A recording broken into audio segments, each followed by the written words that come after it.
धर्मस्य सर्वधर्म स्वरूपिणे अवतार वरिष्ठाय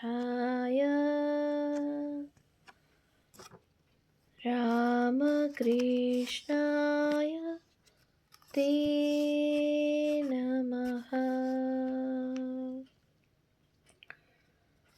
শ্রী শ্রী রামকৃষ্ণ লীলা প্রসঙ্গ দ্বিতীয় ভাগ, গুরুভাব উত্তরার্ধ এবং দিব্যভাব ও নরেন্দ্রনাথ।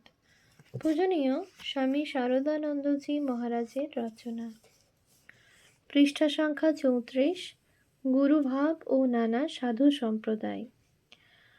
ঠাকুরের দেব সঙ্গে বাবাজির স্বার্থশূন্য প্রেমানুভব। আমরা বুঝিলাম ঠাকুরের দেব সঙ্গেই বাবাজির মন স্বার্থগন্ধহীন ভালোবাসার আস্বাদন পাইল এবং বুঝিতে পারিল যে ওই প্রেমে প্রেমাস্পদের সহিত আর বিচ্ছেদের আশঙ্কা নাই। বুঝিল যে তাহার শুদ্ধ প্রেম ও ঘন উপাস্য তাহার নিকটেই সর্বদা রহিয়াছেন, যখনই ইচ্ছা তখনই তাহার দর্শন পাইবে। সাধু ওই আশ্বাস পাইয়াই যে প্রাণের রামলালাকে ছাড়িয়া যাইতে পারিয়াছিল, ইহা নিঃসংশয়। জনৈক সাধুর রাম নামে বিশ্বাস। ঠাকুর বলিতেন, আবার এক সাধু এসেছিল, তার ঈশ্বরের নামই একান্ত বিশ্বাস, সেও রামাত। তার সঙ্গে অন্য কিছুই নেই, কেবল একটি লোটা, ঘটি ও একখানি গ্রন্থ। গ্রন্থখানি তার বড়ই আদরের। ফুল দিয়ে নিত্য পূজা করত ও একবার খুলে দেখত। তার সঙ্গে আলাপ হবার পর একদিন অনেক করে বলে কয়ে বইখানি দেখতে চেয়ে নিলুম। খুলে দেখি তাতে কেবল লাল কালিতে বড় বড় হরফে লেখা রয়েছে ওং রামঃ। সে বললে, মেলা গ্রন্থ পড়ে কি হবে, এক ভগবান থেকেই তো বেদ পুরাণ সব বেরিয়েছে, আর তাঁর নাম এবং তিনি তো অভেদ। অতএব 4 বেদ, 18 পুরাণে আর সব শাস্ত্রে যা আছে তার একটি নামেতে সে সব রয়েছে, তাই তাঁর নাম নিয়েই আছি। তার সাধুর নামে এমনই বিশ্বাস ছিল। রামায়িত সাধুদের ভজন সঙ্গীত ও দোহাবলি। এইরূপে কত সাধুর কথাই না ঠাকুর আমাদিগের নিকট বলিতেন। আবার কখনো কখনো ওই সকল রামায়িত বাবাজিদের নিকট যে সকল ভগবানের ভজন শিখিয়াছিলেন তাহা গাহিয়া আমাদের শোনাইতেন। যথা, মেরা রাম কো না চিনা হ্যায়, দিল চিনা হ্যায় তুম ক্যা রে, और जाना है तुम क्या रे, संत वही जो राम रस चाखे, और विषय रस चाखा है सो क्या रे, पुत्र वही यो कुल को तारे, और यो सब पुत्र है सो क्या रे। अथवा सीतापति रामचंद्र भोजले अयोध्यानाथ, हसन बोलन चतुर चाल, भ्रुकुटी कुटिल तिलक भाल, रघुपति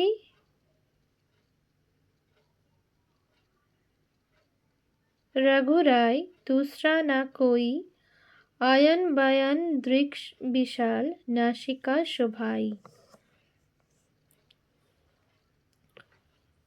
केसर को तिलक भाल, मन रवि प्रातः काल, श्रवण कुंडल झलमलात, रतिपति छवि छाई, मोतिन को कंठमाल, तारागण उर विशाल, मान गिरि शिखर फोड़ी, सुरसुरी बहिराई, बिहारे रघुवंश वीर, सखा सहित सरजु तीर, तुलसीदास हर्ष निरखी, चरण रज पाई।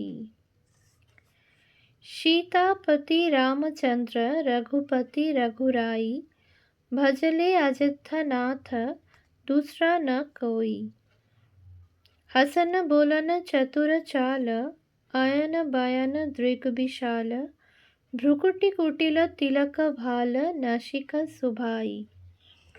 केशर्क तिलक भाल, मन रवि प्रातः काल, श्रवण कुंडल झलमलात, रतिपति छवि छाई। मोतिन का कंठमाल, तारागण उर विशाल, मान गिरि शिखर फोड़ी, सुरसरी बहिराई।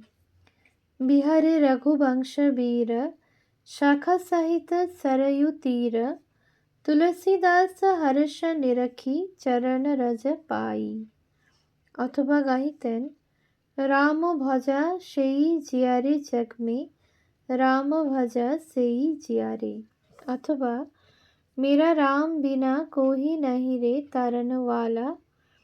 এই মধুর গীত দুইটির অপর চরণ সকল আমরা ভুলিয়া গিয়াছি। কখনো বা আবার ঠাকুর ওই সকল সাধুদিগের নিকট যে সকল দোহা শিখিয়াছিলেন তাহাই আমাদের শুনাইতেন। বলিতেন, সাধুরা চুরি, নারী ও মিথ্যা এই তিনের হাত থেকে সর্বদা আপনাকে বাঁচাতে উপদেশ করে। বলিয়াই আবার বলিতেন, এই তুলসীদাসের দোহায় সব কি বলছে শোন। सत्य वचन अधीनता परधान उदास, इससे ना हरि मिले तो जमीन तुलसीदास। सत्य वचन अधीनता परस्त्री मातृ समान, इससे ना हरि मिले तुलसी छूट जवान। অধীনতা কি জানিস? দীন ভাব। ঠিক ঠিক দীন ভাব এলে অহংকারের নাশ হয় ও ঈশ্বরকে পাওয়া যায়। কবির দাসের গানেও ওই কথা আছে। সেবা বন্দি और अधीनता, सहज मिली रघुराई, हरिषे লাগি রাহরে ভাই ইত্যাদি। ঠাকুরের সকল সম্প্রদায়ের সাধকদিগকে সাধনের প্রয়োজনীয় দ্রব্য দিবার ইচ্ছা ও রাজকুমার অচলানন্দের কথা। আবার একদিন ঠাকুর বলিলেন, এক সময়ে এমনটা মনে হলো যে সকল রকমের সাধকদের যা কিছু জিনিস সাধনার জন্য দরকার সে সব তাদের যোগাবো। তারা এইসব পেয়ে নিশ্চিন্ত হয়ে বসে ঈশ্বর সাধনা করবে, তাই দেখব আর আনন্দ করব। মথুরকে বললুম। সে বললে, তা আর কি বাবা, সব বন্দোবস্ত করে দিচ্ছি, তোমার যাকে যা ইচ্ছা হবে দিও।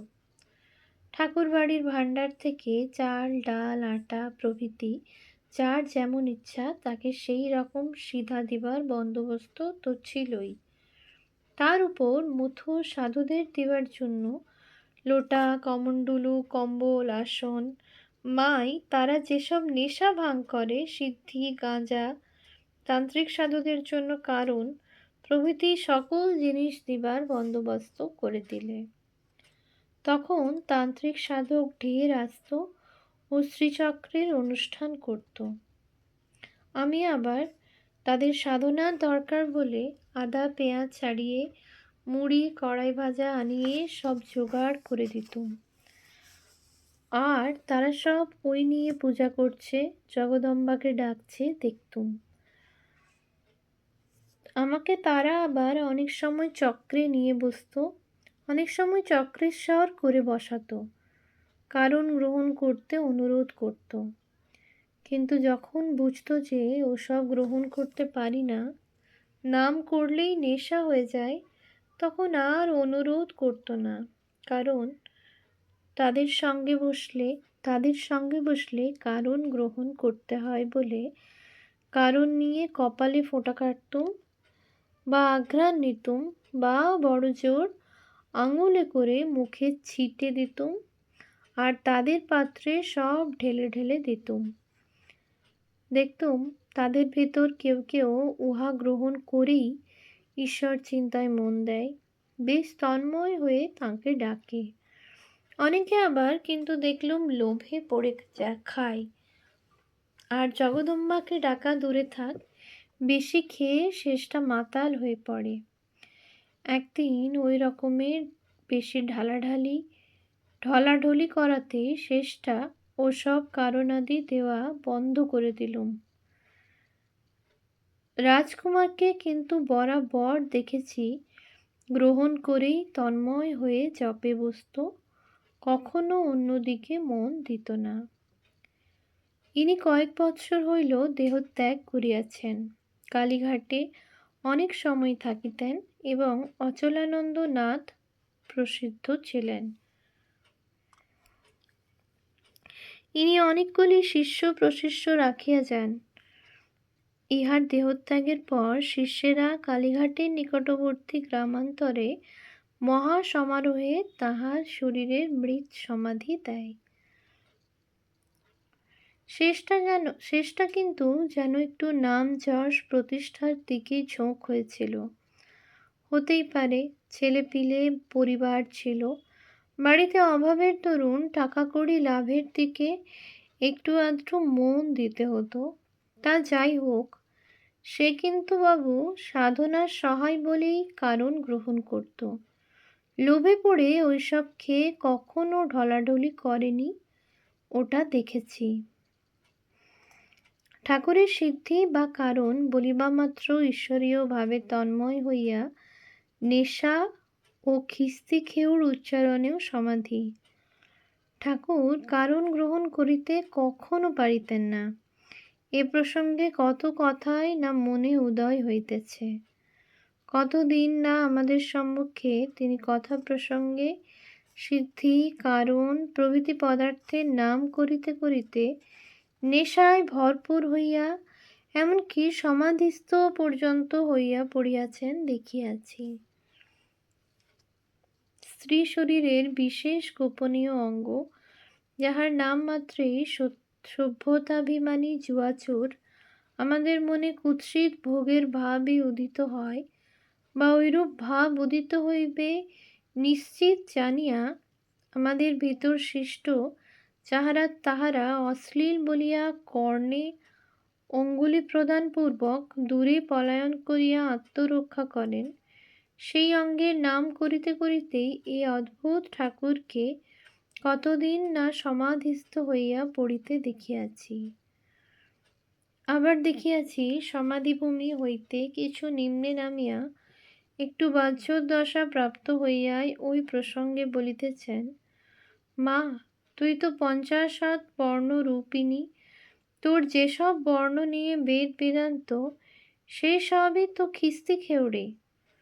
তোর বেদ বেদান্তের ক খ আলাদা, আর খেউড়ের ক খ আলাদা তো নয়। বেদ বেদান্তও তুই, আর খিস্তি খেউড়ও তুই। এই বলিতে বলিতে আবার সমাধিস্থ হইয়া পড়িলেন। হায় হায়, বলা বুঝানোর কথা দূরে যাউক। কে বুঝিবে এই অলৌকিক দেব মানবের নয়নে জগতের ভালো মন্দ সকল পদার্থই কি অনির্বচনীয়। আমাদের মনোবুদ্ধির অগোচর এক অপূর্ব আলোকে প্রকাশিত ছিল। কে সে চক্ষু পাইবে যে তাহার ন্যায় দৃষ্টিতে জগৎ সংসারটা দেখিতে পাইবে? হে পাঠক, অবহিত হও। স্তম্ভিত মনে কথাগুলি হৃদয়ে যত্নে ধারণ করো, আর ভাবো এই অদ্ভুত ঠাকুরের মানসিক পবিত্রতা কি সুগভীর, কি দুরাবগাহ।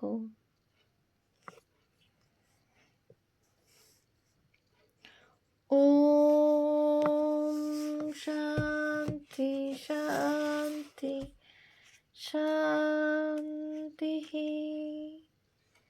হরি ওম তৎসৎ। শ্রীরামকৃষ্ণার্পণমস্তু।